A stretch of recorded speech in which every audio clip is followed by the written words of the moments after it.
इसी भीषण आग ने 18 मार्च को इंदौर के बंगाली चौराहे के पास ब्रजेश्वरी कॉलोनी में रहने वाले पॉलीमर कारोबारी मनोज पुगलिया के परिवार को तबाह कर दिया था।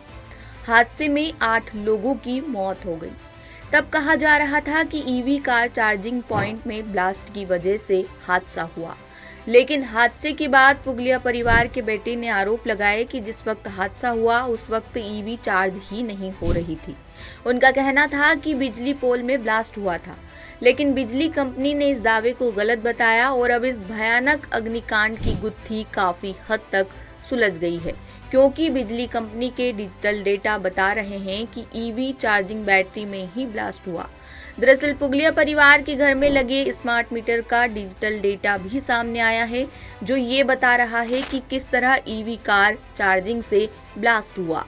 रात 11 बजे ईवी कार चार्जिंग पर लगी, इसके चलते घर का लोड 9 किलोवाट तक पहुंचा। रात 11 से 3 बजे तक कार चार्ज होती रही। स्मार्ट मीटर के कुल लोड डेटा से खुलासा। इसके बाद रात 3 बजे ऑटो कट हुआ और लोड कम हो गया, लेकिन रात 3:30 बजे फिर लोड बढ़ा। ईवी चार्जिंग ऑटो कट के बाद फिर खुद शुरू हो गई। इसके बाद ही ओवर चार्जिंग से बैटरी में ब्लास्ट की आशंका है, इससे आग लगी। अल सुबह 4 बजे फायर ब्रिगेड को आग की सूचना दी गई। अल सुबह 4:09 पर बिजली कंपनी को सूचना मिली। अल सुबह 4:15 पर मीटर ऑटो कट हो गया, लोड 0।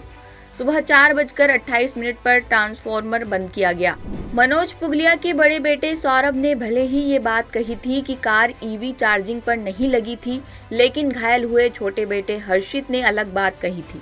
हर्षित ने कहा था कि वही कार चार्जिंग पर लगाता था और उस दिन उसी ने कार को रोजाना की तरह चार्जिंग पर लगाया था।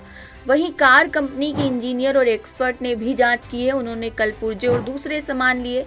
एक टायर का व्हील कवर ब्लास्ट में उड़ा है, 3 ठीक है, लेकिन कार जिस तरह से जली है उससे दावा है कि आग अंदर से लगी है। बिजली के खंभे के स्पार्क के गिरने से आग लगना पॉसिबल नहीं, क्योंकि कार की बॉडी मेटल की है। ऐसी हालत तभी हो सकती है जब कार में आग अंदर से लगी हो। दावा है कि रात 3:30 से 3:45 बजे के बीच में ईवी चार्जिंग फिर शुरू होने से बैटरी ओवर चार्ज हुई। ओवर हीटिंग या लूज कनेक्शन के चलते ब्लास्ट हुआ। इससे कार में आग लगी और ये फैलते हुए पास में खड़ी हाईबुसा बाइक में लगी। इसके बाद घर में हाल ही में हुए इंटीरियर फर्नीचर और मौजूद केमिकल के कारण तेजी से आग फैल गई।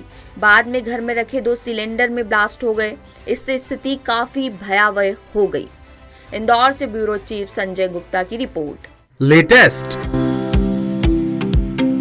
इन्वेस्टिगेटिव और इन डेप्थ खबरें देखने के लिए ज्वाइन कीजिए द सूत्र का व्हाट्सएप चैनल, सब्सक्राइब कीजिए यूट्यूब चैनल, लाइक कीजिए फेसबुक पेज और पढ़ते रहिए www.dasootra.com।